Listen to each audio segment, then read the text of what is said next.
दोस्तों रोंडा राउजी का करियर पूरी तरीके से खत्म हो चुका है WWE छोड़ने के बाद, जिसके नाम से UFC की पूरी दुनिया कांपती थी। जब WWE में आई थी तो लोगों ने कहा था कि ये अगली सबसे बड़ी मेगा स्टार बनेगी, लेकिन आज वही रोंडा राउजी जिसके एक मैच के लिए करोड़ों लोग इंतजार करते थे, रेसलिंग की दुनिया में अपना वही जादू खो चुकी है। आखिर ऐसा क्या हुआ? कैसे UFC की क्वीन WWE की सबसे बड़ी अटेंशन बनने के बाद धीरे धीरे फैंस की नज़रों से उतर गई? क्या WWE छोड़ना रोंडा राउजी की जिंदगी की सबसे बड़ी गलती थी, या फिर रेसलिंग की दुनिया ने ही रोंडा को कभी पूरी तरीके से अपनाया नहीं? आज हम जानेंगे रोंडा राउजी के स्टार्टिंग से लेकर उनके अंत तक की पूरी कहानी, जिसने पूरी रेसलिंग इंडस्ट्री को हिला दिया था। यारो देखो, रोंडा राउजी का नाम सिर्फ एक फाइटर का नहीं था, वो एक फिनोमियन थी। जब महिलाओं की MMA को गंभीरता से नहीं लिया जाता था तो रोंडा ने दुनिया को दिखाया कि महिला फाइटर भी मैन इवेंट कर सकती हैं। उन्होंने लगातार बड़ी बड़ी फाइटर्स को कुछ ही सेकंड में हराया। उनका आर्म इतना खतरनाक था कि ओपोनेंट उसे बचने की सोच भी नहीं पाता था। वो UFC की पहली महिला सुपरस्टार बनी, लेकिन जितना तेजी से रोंडा ऊपर गई उतनी ही तेजी से उनकी दुनिया बदल गई। दोस्तों साल 2015 का वक्त था। UFC में उनके सामने थी होली होलम। लगभग सभी को यकीन था कि रोंडा फिर जीत जाएगी, लेकिन एक किक ने सब कुछ बदल दिया। होली होलम ने रोंडा को नॉकआउट कर दिया। ये सिर्फ एक हार नहीं थी, ये उन पर इनविजिबल इमेज का अंत था जो सालों से बनी हुई थी। और इसके बाद अमेंडा के खिलाफ मिली हार ने रोंडा के UFC करियर को लगभग खत्म कर दिया था, और फिर उन्होंने एक नया रास्ता चुना, जी हाँ, अपना WWE। और इसके बाद 2018 में रोंडा राउजी ने WWE में कदम रखा और पूरी रेसलिंग वर्ल्ड पागल हो गई, क्योंकि पहली बार UFC की इतनी बड़ी स्टार WWE का हिस्सा बनी थी। उन्होंने कर्ट एंगल के साथ मिलकर ट्रिपल एच और स्टेफनी मैकमैन का सामना किया, और सच कहें तो रोंडा ने सभी को हैरान कर दिया।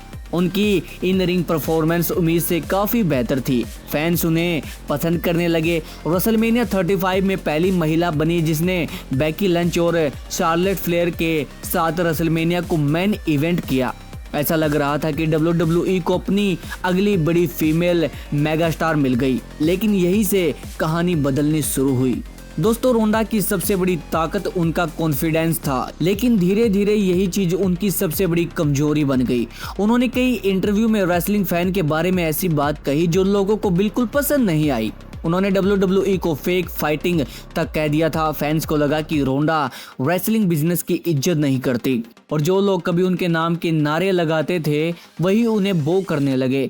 रोंडा और ऑडियंस के बीच कनेक्शन टूट गया, और रेसलिंग में अगर फैंस आपके साथ नहीं हैं तो सुपरस्टार बने रहना काफ़ी मुश्किल हो जाता है। और इसके बाद उनकी गिनती और उल्टी स्टार्ट होने लगी। 2023 में रोंडा राउजी ने WWE छोड़ दिया। कई फैंस को लगा कि शायद वो किसी दूसरे प्रमोशन में जाकर फिर से वही पुरानी रोंडा बन जाएगी, यानी अपना AEW, लेकिन ऐसा नहीं हुआ। उनका मोमेंटम पहले जैसा नहीं रहा। अब वो उस लेवल की अटेंशन नहीं थी जो कभी UFC और WWE दोनों की सबसे बड़ी स्टार में गिनी जाती थी।